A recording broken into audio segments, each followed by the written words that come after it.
14 сентября 1990 года авиалайнер Як-42 выполнял рейс по маршруту Волгоград-Свердловск авиакомпании «Аэрофлот». На борту самолета находилось 124 пассажира и 5 членов экипажа. Самолет вылетел из аэропорта Гумрак и после набора высоты занял эшелон 9150 метров. Весь маршрут лайнером управлял командир воздушного судна. В 140 километрах от аэропорта Кольцово экипаж приступил к снижению с эшелона, отключив при этом продольный канал автопилота и пилотируя ручкой автопилота по боковому каналу. В самом Свердловске в это время была ночь и шел дождь. Небо полностью закрывали слоисто-кучевые облака, а видимость составляла 4 километра.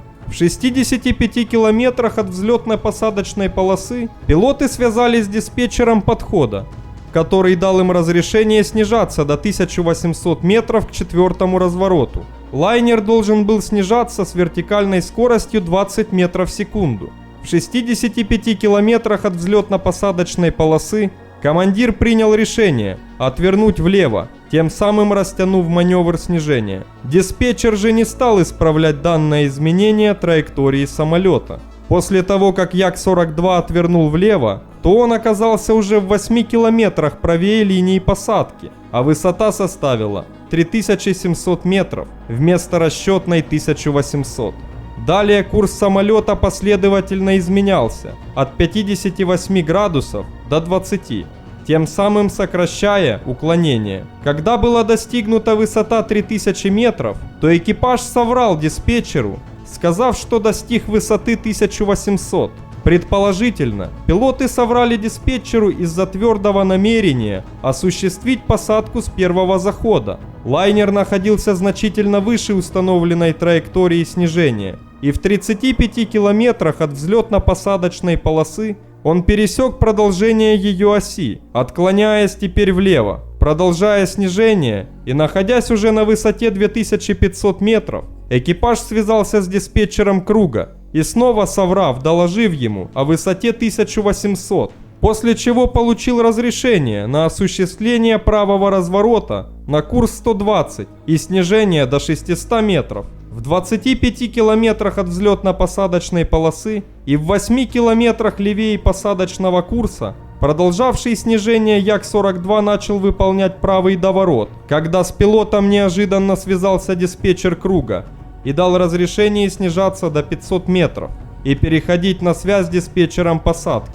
На установленном рубеже экипаж не стал выпускать закрылки на 20 градусов и шасси, в результате чего в 12 километрах от взлетно-посадочной полосы приборная скорость лайнера составляла 490 км в час вместо установленной 360, а сам авиалайнер находился вне схемы посадки в 1220 метрах левее линии посадки. Для выхода на линию диспетчер дал указание установить курс 100 градусов, что экипаж подтвердил и начал выполнять правый доворот, после чего прошел точку входа в глиссаду на высоте 540 метров вместо установленной 500 и с уклонением по курсу 260 метров. Шасси были выпущены на высоте 450 метров при скорости 390, когда диспетчер дал команду вновь взять курс 100 градусов.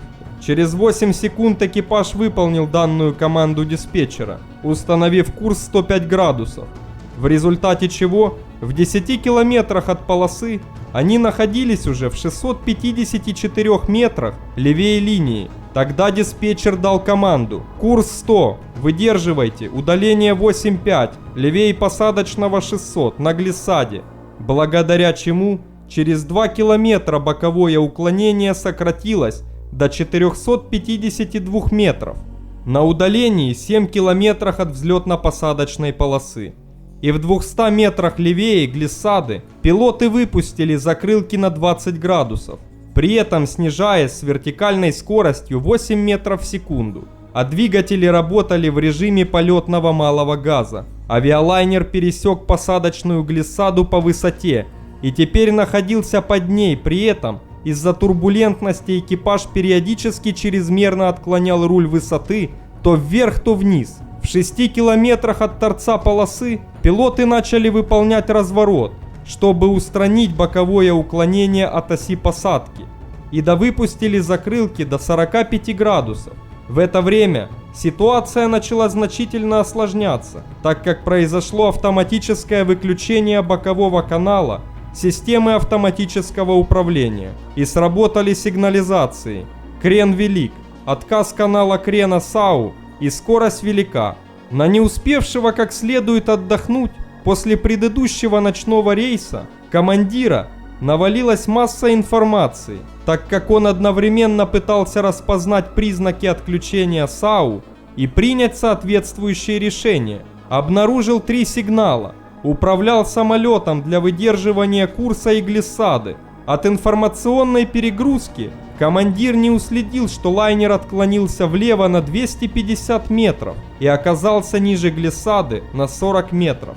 Балансировка самолета нарушилась. Когда диспетчер дал указание занять курс 90 градусов, командир рукояткой автопилота ввел авиалайнер в крен 22 градуса влево, в 5,5 километрах от торца ВПП. Диспетчер передал: удаление 5,5, курс 88, пересекаете посадочный. Правее 50, ниже глиссады 10, уменьшите.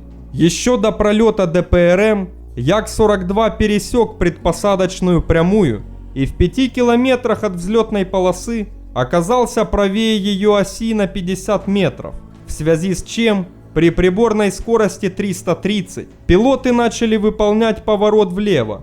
Когда снова сработала сигнализация, крен велик, а следом диспетчер передал: курс 90. Далее снова сработали сигнализации, отказ канала крена САУ и скорость велика, поэтому командир резко взял штурвал на себя и кнопкой на штурвале отключил САУ. Траверс ДПРМ был пройден на 200 метров левее глиссады и выше ее, поэтому диспетчер дал указание: 351 дальний, пересекли посадочный, левее посадочного 70, курс 92.